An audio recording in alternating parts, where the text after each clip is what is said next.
On Sunday Night Football, the Packers beat the Bears. They won 24-23. Only it's not that simple. Remember, the Bears at one point led 20-0.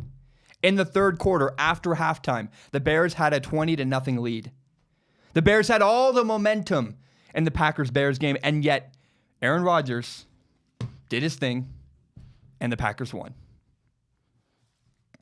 I've seen one headline all the time about. I did read the media last night, yesterday. A lot of people wrote this. They're like, Aaron Rodgers, unbelievable comeback. Can you believe it? Yeah, I can believe it. Is it really unbelievable? It's Aaron Rodgers. If anyone's going to do that, I would assume it's Aaron Rodgers. But again, it's not that surprising. Not only is this Aaron Rodgers plays the quarterback position, and he plays it at a high level. I literally said the other day, elite quarterbacks take over games. There's one position more than any in football that takes over and wins games. It's the quarterback position. And there's a common theme I've been talking about on this podcast for the last 2 weeks. Quarterbacks win games. You know what vindication is? Do you know what vindication is? Vindication is proof that someone or something was right. You know, I made a controversial decision in high school. I changed high schools. I moved schools. I grew up in Portland, Oregon, and my coach in Portland said I was too small to play quarterback. He wanted me to play safety. I was like, I'm good. So I moved from Portland to Vancouver, Washington. I set records at my new school. We made the playoffs 2 years in a row. Fantastic. We had a huge upset win in the playoffs. It was fantastic. I set records. It was fun. My old school in Portland, after I left, went 0-10. They won one game in 2 years. I was vindicated. I did the right thing. I bet on myself, and I was right. Jon Gruden was vindicated while watching the Bears and Packers game on Sunday Night Football. I know he lost to the Rams. That sucks. But I'm sure that Sunday night he felt really good. See, Jon Gruden and the Ravens, Jon Gruden and the Raiders were not willing to pay Khalil Mack the money he wanted. They said he's asking for too much. He's too expensive. So the Raiders traded Khalil Mack to the Bears. And look, in Khalil Mack's first game, he looked fantastic. In Khalil Mack's first game for the Bears, he went off. He had a great game. He had a sack. He had a fumble recovery. He had a pick six. I mean, Khalil Mack might have had the best game he's going to have all season against the Packers. I mean, a pick six, Khalil Mack was literally worth 6 points on Sunday night. And yet, in spite of how well Khalil Mack played, the Bears lost. The Bears lost.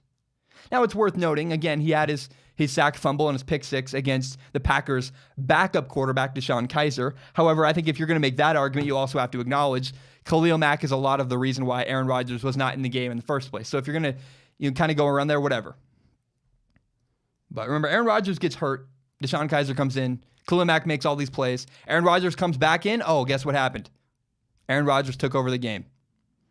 My point is this. Khalil Mack had an incredible game.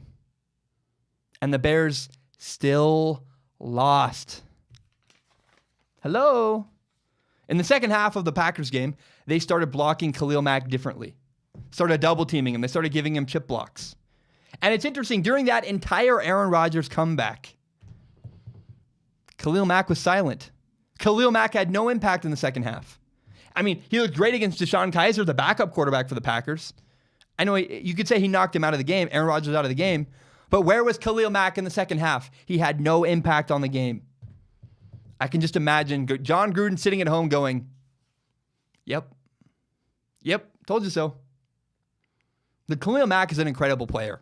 I'm not saying he has no impact, but I would not have paid Khalil Mack $23.5 million. That's all I'm saying. It's too much.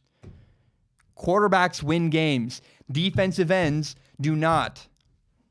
Said it over and over again. Watch the Bears this year. If they make the playoffs, I'll admit I'm wrong. If the Bears go 11-5, fine. I was wrong about that, but I don't think that's what's going to happen. Denver Broncos had Von Miller last year, the best defensive end in football. 5-11. Defensive ends do not win games. Quarterbacks win games. Thank you so much for watching. My name is Zach Schaumler. This is my show, Strong Opinion Sports. It's my pride and joy. I'm very proud of it. If you're new to Strong Opinion Sports, you can subscribe to it on iTunes, SoundCloud, on YouTube. You can find the full entire hour-long podcast on YouTube, or you can find more shorter breakout videos like the one you just watched.